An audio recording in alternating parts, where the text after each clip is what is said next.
Thanks so much. Great to be here.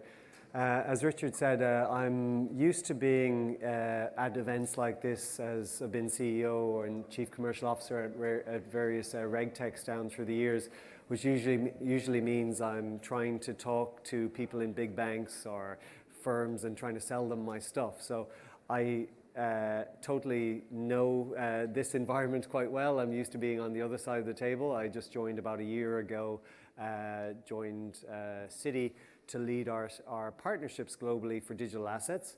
And then I changed role to lead our strategy as well as to what we're doing globally, what we're focusing on, the companies that we partner with to help deliver that vision, who we invest in and help us on that journey. Citi as an organization is quite conservative in terms of what we talk about, in what we say in the media. I had a rule when I was at conferences like this I had 3 rules actually of selling in my previous roles. Number 1 was always sell what you don't have. Number 2 was get somebody else to pay for it. And number 3 was to repeat rule 1. But in Citi, it's pretty much the exact opposite. We don't say anything until it's gone through our regulatory approval, and our internal guidelines are robust and strong, and I'm sure I'm being watched as I speak. But anyway, it's been fun. We've got a strong global team at Citi. And not only is it within the Treasury and Trade Solutions, our business, but security services, markets, institutional clients group, all have very strong digital assets team, and we're very much synced to kind of work together. As Richard mentioned, Treasury and Trade Solutions last year made about 12 and a bit billion in terms of revenue. And we move about $6 trillion a day, so it's not insignificant, the business. Jane, our CEO, refers to Treasury and Trade as the crown jewel within Citi. And really, I suppose my job is to figure out how we can use technology to better serve our clients. Pretty much that's it. Talk over. No, it's not. So I think if we talk about, there's been so much talk about the metaverse over the last while, and I think the types of money that's out there, we're seeing a digital money format race, as I'll talk about a little bit later. But as Mark Andreessen says, when the internet was built originally, they just didn't build a truly digital form of money. We're seeing that change kind of evolve now. You'll all have been well aware of the rise of various cryptocurrencies and fall and rise and fall and stable coins and other things, and I'm going to talk about that too. But back to the metaverse piece. Oh, sorry, I'm on this slide. You haven't seen this until now? Okay, this is what I was talking about. So I look to the left. The one on the right is the one that's coming up. So Mark Andreessen, as I was saying, he was talking about how we just didn't build money when we built the internet at first.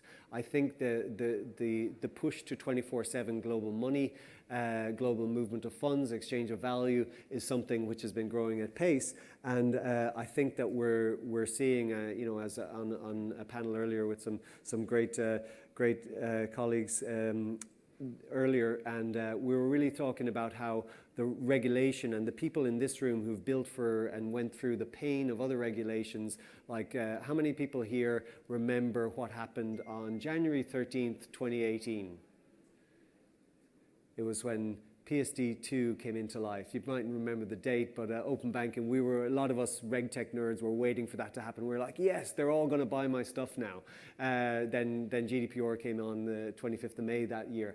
It took a while, right? But regulation and new stuff happening usually means opportunity for people with your type of regulatory expertise. And some of the pain that we went through back then might stand us in good stead as we go into the next piece.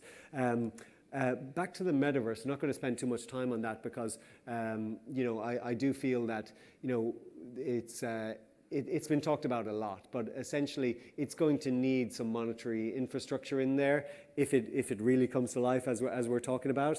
And we've seen that there's been already different types of money in there. We've had the in-game tokens. There's been some fiat in there, no CBDCs really as such, some crypto in there, and some stable coins.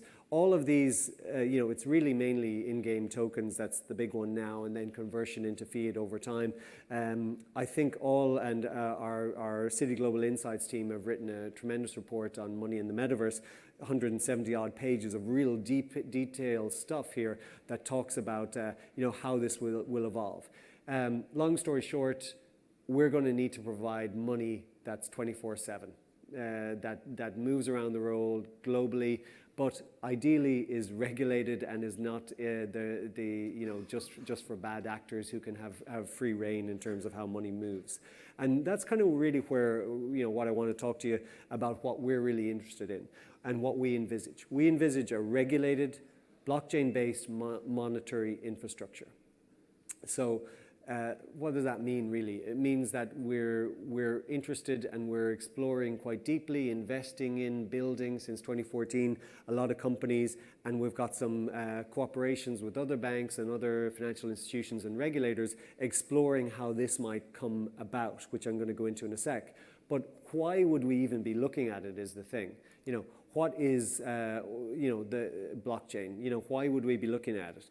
The idea that the demand, like in the metaverse and like in just, we've gotten spoiled, I think, with some of, the great companies that have come out of London here, that brought tremendous features, Monzo, Starling, Revolut, all of these, that instant movement of money. We've kind of gotten used to that for our national kind of schemes. We kind of expect it for cross-border, and now we kind of expect it for commercial bank, for securities, for all this other business. And blockchain may have a significant role to play in that. What's really interesting, I think, is the programmability of money and what you can do when you have a tokenized version of cash, and then you can link it with smart contracts or rules to program that cash is released in certain areas. I think that's really interesting. But we're definitely moving to a multi-asset world. And the interesting thing about blockchain is that you can have the tokenized asset, so let's say a security, you can have the tokenized cash, and you can have the data all on one rail. So if they can all go on one rail at the same time, the message goes, then you can get atomic settlement, which allows for settling of transactions instantly or automatically, given certain rules are in place. So I think there's going to be a lot to do here. We all know, just to reiterate the promise of blockchain, it's always about cost reduction, increased speed, automation of things. The programmability, as I spoke to, the decentralization thing. I think that's I think in the regulated world, it worries people. But if things can happen 24/7, around the clock, so that automatic movement of money can happen for an organization like us across 95 countries, this is something that's really interesting, just to serve ourselves as well as our customers in this space. But I think what's you might say a bit of friction isn't bad, actually, when you're sending money or when you're settling. So I think there's lots to be figured out. And the key battle, I think, though, is something I want to go on to now, which is the digital money format race that I alluded to earlier. I presume you go to these conferences like the Money 2020s, EBA Day, all these other things. There's usually a panel discussion that says CBDCs versus stablecoin. You know those ones? Yeah. There's probably a little bit more participants in the space. So this is our view of it, again from Citi Global Insights, but it's something that represents the views of Citi. If we start over on the right-hand side, public cryptocurrencies. Well, actually, let's look at how we should look at this slide. We look at liabilities and non-liabilities, regulated, non-regulated, and token versus account-based format. If we start on the right there with the cryptocurrencies, we saw these really come to life on a serious scale with, as speculative assets to a large extent. Or I remember when I was based in Level 39 back in 2016 or that, I saw so many people building things there. Really interesting. There was a I remember seeing the signs on the doors of some of the offices. Our our ICO is this date and countdowns and stuff like that. Oh, the fun days of that. But anyway, the cryptocurrencies have really got to life and kind of got into the global psyche. Stable coins, I think, as we've seen with DM, Facebook's Libra thing, I think that scared a lot of people. We're all regulatory people here. That scared a lot of our regulators, right? Particularly, let's say, the European Union, who are really pushing forward the digital euro at the moment. They're thinking, if a company with 2 billion users can issue their own money and this can really facilitate commerce on a global scale, that's, it's not, it moves away from sovereign currency to a degree, and it takes control away from us. So I think that's kind of expedited the push to what we're seeing over 100 countries working on central bank digital currency at the moment. The stablecoins thing, I think, actually, let me come back to that in a moment. Let's go to CBDCs for a sec, over the other side of the house. Sovereign, a liability of a regulated institution, so it's largely account-based. There might be wallets and things like that, but it's an account-based double-entry system. You know that that's going to be honored, and I suppose if I'm in this room or if I'm with one of the companies out there, I'm thinking central banks are not, they're not digital natives a lot of the time. They're not building their own tech all the time. They usually look at things. They're going to need a lot of help from those of you who are experts in digital identity, in systemizing workflow, like HCL were telling me about earlier, about seeing everything on one page, what you're going to need to do. Central banks also are going to have to work on how do they interoperate with other central banks. Interoperability is probably the biggest job to be solved in all this. So we've seen in central banks digital currency, we've seen very little uptake of the actual ones that have been launched. We've seen, a lot of experimentation. I do believe that certain ones are going to come to life quite quickly. They're definitely going to happen, and for those of us, I kind of say they're not going to happen. They're going to happen in certain places, maybe UAE, maybe India, Brazil already. I don't know how you feel about euro and digital pound, but there's definitely a big push that these things are going to happen. But let me get back to one thing. The conversation has been CBDC versus stablecoin. The problem with stablecoins in terms of enabling commerce on a global level in the wholesale area, remember I was saying that we need 6 trillion a day to move money around the world? The total market cap of stablecoins is only 150 billion. So we ourselves would need 40 times that amount just to enable commerce at the level that we do. Plus, if you've got all that money locked away on a one-to-one basis, or at least it's supposed to be one-to-one basis, let's not go into that, that is a big drain on your liquidity. So talking to my fellow panelists at BNY Mellon and Credit Suisse earlier, that's a lot of liquidity. We really need to manage for ourselves and for our clients how liquidity works across the world. So that brings us more. We're all familiar with e-money, how it's there. But again, that's sovereign currency. That's a liability of a regulated entity, and that. But let me just go to commercial bank money, and where I think you're going to see a lot more things come to life. So instead of CBDC versus stablecoin, I think you're going to see a very large entrant in the space, and that's tokenized commercial bank money. That's the same legal instrument as the commercial bank money that we produce today to enable commerce at the scale that we do. It's just written on a different ledger. That ledger is going to need regulation, and it's also going to need interoperability. But essentially, tokenized commercial bank money can bring the liquidity and all the benefits of blockchain that we talked about at the money. But it's kind of like, was it Coke that said all of the taste, none of the calories? It's kind of like all of the taste of blockchain, but none of the calories of being unregulated, not a liability, big drain on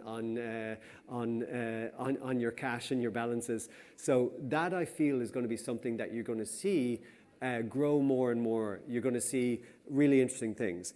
To that end, We wrote a white paper called the Regulated Liability Network a number of years ago. And because we're in 95 countries with branches, we're in 140 countries trading, 160 currencies, 280 clearing systems, we're interested in interoperability. Without interoperability, you can't do a whole lot. So what we did together with some colleagues, some fellow financial institutions, so there's 9 banks, MasterCard, SWIFT, and really importantly, the Federal Reserve involved in a 3-month proof of concept that looks at how you can create interoperability using all regulated money, so central bank money, so that could be CBDC, commercial bank money, and e-money, all in this tokenized form, to see how we work on the standards in that. Because as you'll have heard today and at conferences down through the years, the technology is largely not the problem. The technology, for the most part, works.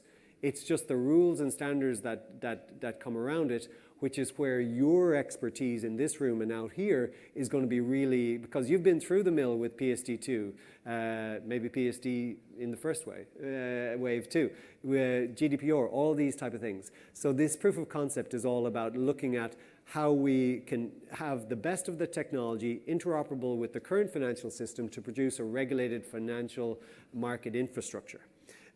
So results of this will be published at the end of this month, the first phase. There's more phases happening, but there's initiatives like this going on all around the world.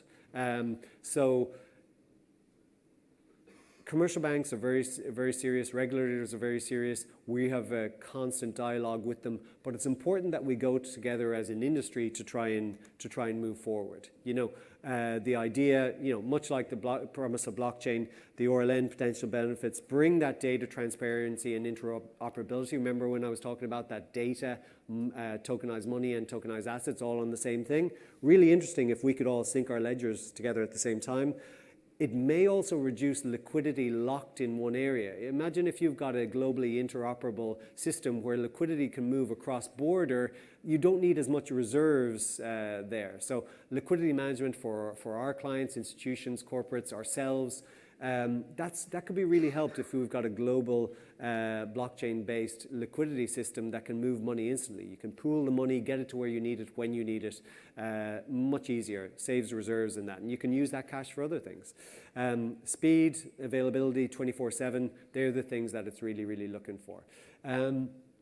Operational efficiency, I know it's on this slide here, but just talking separately than, in terms of solutions that might come up. If you've got tokenized money and then you can layer on smart contracts that automatically release funds with that, that's where you can really start to get a lot of operational efficiency. So those of you who have dealings with letters of credit or bills of exchange, bid guarantees, smart contracts in that area, on top of truly digital money, you can get some pretty cool stuff happening. So I'd look out for that type of thing. So in conclusion, how bland is this first line? The future of money is at an important crossroads. There remains much work to be done. It's true, but kind of bland, right? The RLN, this interoperability, this experimentation between organizations, it's really important if we're to get a truly global 24/7 movement of money. Why am I here? Why do I have a job? And some really smart people were on a panel with me from other banks there. There's a lot of people employed in this place who because banks are really, really, really serious about this. We're told to by our regulator.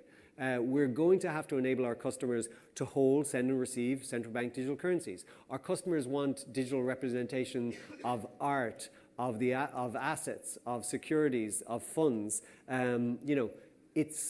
It's going in this direction. There's a huge amount there. So for this particular group, and it was actually really the buzz this morning when I came in, it kind of reminded me of the 2016 to 2018 days, because I was worried about RegTech when I went to some events before. So huge credit to you and for people for turning up and for really seeing things happening. There's a great opportunity for people with your skill set to help us large organizations. There's, build your own companies as well, of course, but you can really help us to get the infrastructure in place to enable, blockchain-based technologies to really grow at the scale that we haven't seen before.